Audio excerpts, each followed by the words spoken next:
د قینې اندخوی د دویم فاز د 10 کیلومتره اوسپنې پټلۍ رغنیزې چارې پیل شوې. د افغانستان اسلامي امارت د ټولګټو وزارت له لوري د فاریاب ولایت اړوند د قینې اندخوی بندر د اوسپنې پټلۍ د دویم فاز رغنیزې چارې چې 10 کیلومتره اوږدوالی لري د څه باندې 12 میلیونه امریکایي ډالرو په ارزښت د ګڼ شمېر اماراتي مسؤلینو په شتون کې پیل شوې. د ټولګټو وزارت د اوسپنې پټلۍ مرستیال الحاج مولوي محمد اسحاق صاحبزاده وایي چې د یادې پروژې لګښت د افغانستان اسلامي امارت له بودیجې څخه تمویلیږي چې رغنیزې چارې یې له یوه ترکمنستاني شرکت سره قرارداد شوي دي او تخنیکي او مالي چارې یې د یوه کورني ساختماني شرکت لخوا پر مخ وړل کیږي. تقریبا 880 میلیونه افغانیو په لګښت باندې دا پروژه تطبیق کیږي چې د اسلامي امارت په خپل بودیجه سره د ترکمنستان هیواد سره قرارداد شوی ده چې داخلي شرکت افغاني شرکت ورسره شریک ده چې د ریاخان شرکت ده چې هغه په شراکت باندې نن دا کار شروع کړي د 880 میلیونه افغانیو په لګښت دا پروژه تطبیق کیږي. نوموړي زیاته کړه چې افغانستان یو مهم ستراتیژیک موقعیت لري او د قینې مزار، هرات، کندهار، پاکستان او له هغه ځایه څخه تر چین پورې د ریل پټلۍ په بشپړېدو سره به د منځنۍ اسیا، جنوبي اسیا، اروپا او د نړۍ نور هیوادونه د اوسپنې پټلۍ له لارې یو له بل سره ونښلول شي. نن چې دا پروژه اول خو د 10 کیلومترې سره قینې اندخوی ولسوالۍ ته رسیږي او هلته به هغه ته یو سټیشن جوړېږي او صنعتي پارک سره وصلېږي چې دلته به په راتلونکي کې یو صنعتي پارک جوړېږي او دلته به د ریل پټلۍ یا د خداخان یو سټیشن موجود وي. نو د 10 کیلومتره عملي کار به انشاءالله سل نن شروع کیږي که خدا کولو په نن وخت کې به هغه اختتام او پای ته ورسېږي او له اندخوی څخه بیا تر جوزجان پورې 50 کیلومتره سروي او ډیزاین چې هغه هم زمانه شروع کیږي انشاءالله. هغه وروسته به د څو میاشتو په جریان کې چې هغه سروي او ډیزاین پای ته ورسېږي د هغه به عملي کار شروع کیږي انشاءالله چې دا به له هغه خط سره بیا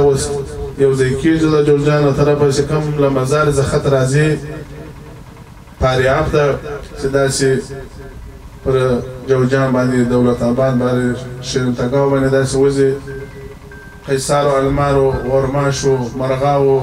او بادغیس هلته د ترغونډۍ له خط سره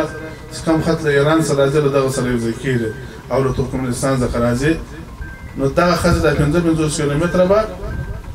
هلته له د مزار له خط سره یو ځای کېږي. نو عقنه او مزار به سره تړل کېږي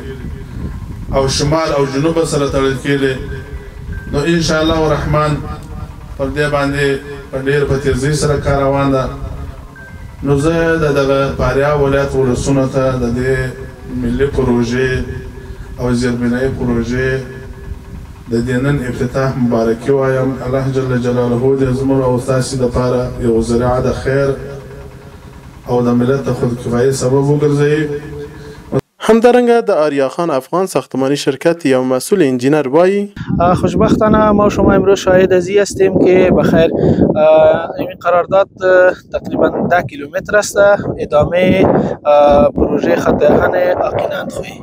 این پروژه هزینهش در حدود 850 میلیون افغانی است که از بودجه خود انکشافی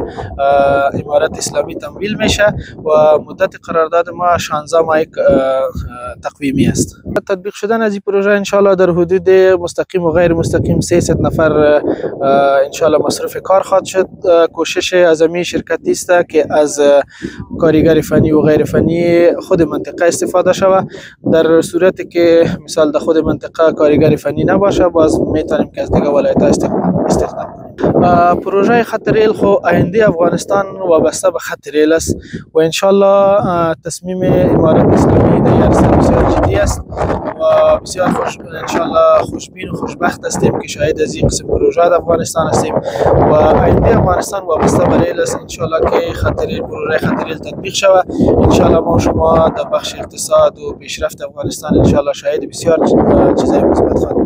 د یادې پروژې له بشپړېدو سره به نه یوازې د اندخوی ښار صنعتي ښارګوټي ته د سوداګریزو توکو انتقالات اسانه شي، بلکې د ملي سوداګرو لپاره به د زیاتو اسانتیاوو ترڅنګ د اوسپنې پټلۍ له لارې د ملي عوایدو په لوړوالي کې هم مهم رول ولوبوي.